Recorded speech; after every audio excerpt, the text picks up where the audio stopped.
Lorsqu'on commence la musculation et que l'on veut progresser sur un mouvement ou sur un exercice, on reçoit énormément de conseils. Malheureusement, ils sont relativement souvent décontextualisés et peuvent manquer de profondeur. Aujourd'hui, nous allons prendre ces conseils et les développer afin que vous puissiez mieux les assimiler, en commençant par les conseils donnés pour l'exercice des tractions. Juste avant de commencer, si vous appréciez ces vidéos hebdomadaires, pensez aux likes, commentaires, enregistrements. Un partage en story ou sur vos réseaux sociaux aide énormément à la visibilité. Toute forme de soutien est grandement appréciée. Nous allons aujourd'hui parler des 3 conseils suivants. Les tractions avec élastique et en sautant, le travail excentrique et avec pause, et les tractions australiennes. Mais avant, établissons un fait. Lorsque vous voulez progresser sur un exercice, vous devez renforcer les muscles qui réalisent cet exercice dans les amplitudes, les patterns et les positions du mouvement. Donc, tous les conseils qui vous seront donnés pour progresser tendront vers ces objectifs. 1. Les élastiques. Si vous accrochez votre élastique à une barre de traction et que vous passez le pied dedans, alors il sera étendu et voudra se resserrer. Et comme il ne pourra pas faire bouger la barre à laquelle il est accroché, il fera remonter son autre extrémité en entraînant votre pied avec, et donc votre corps. Ce qui veut dire que si vous prenez un élastique pouvant générer une force d'environ 20 kg, vous serez soulagé d'environ 20 kg, avec quelques variations puisque l'élastique tirera plus fort lorsqu'il sera très tendu au début du mouvement et tirera de moins en moins fort au fur et à mesure qu'il retrouvera sa forme initiale. Si vous n'arrivez pas à réaliser de traction, c'est que vous n'êtes pas encore assez fort pour soulever votre poids du corps sur cet exercice. Donc, pendant que vous développez votre force, diminuer artificiellement votre masse facilitera l'exercice et vous permettra de le réaliser pour vous renforcer. Donc, plus vous choisirez un élastique fort et résistant, plus il vous aidera en vous allégeant. Les tractions sautées fonctionnent de la même manière. Si vous prenez une impulsion avant de réaliser le mouvement, alors l'élan que vous aurez donné à votre corps va contribuer à l'effort fourni pour réaliser votre traction, surtout au début avant que l'impulsion ne se dissipe.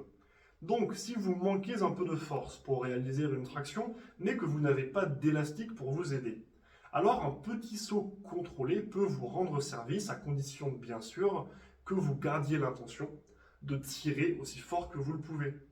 Le saut n'est pas là pour vous emmener directement au-dessus de la barre, simplement pour vous donner un petit coup de main.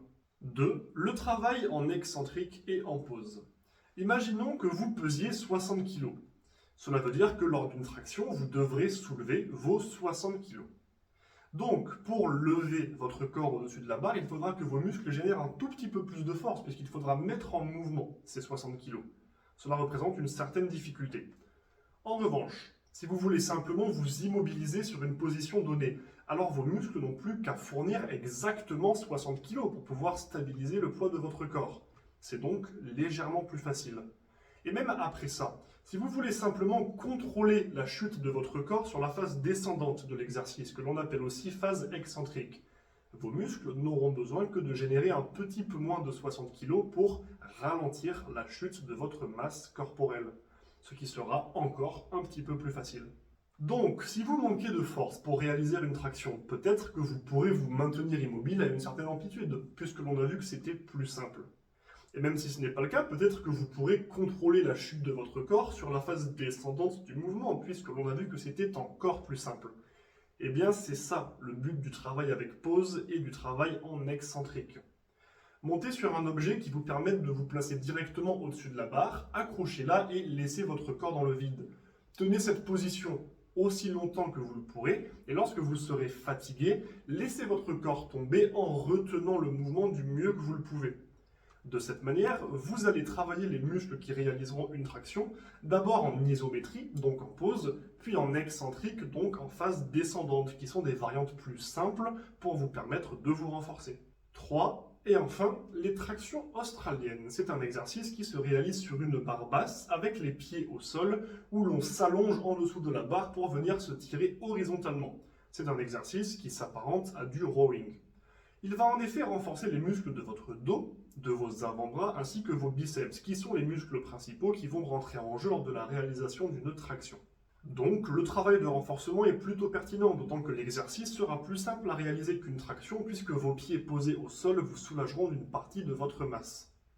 Maintenant, si nous voulons compléter ce travail, alors ajoutez un second exercice de renforcement qui reprendra lui le pattern moteur de la traction, qui est plus un tirage vertical qu'horizontal, sera sûrement bénéfique et pour cela, du tirage à la poulie haute fera parfaitement l'affaire.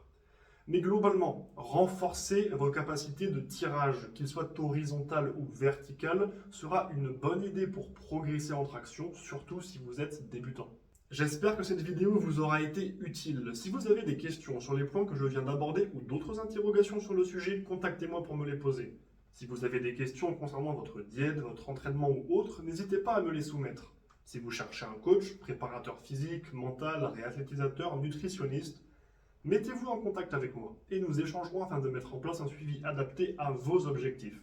Et s'il y a un sujet en particulier que vous voudriez que j'aborde dans ce genre de vidéo, faites-le moi savoir en commentaire, ou vous pouvez d'ailleurs laisser vos impressions sur la vidéo du jour, ou même sur mes réseaux sociaux.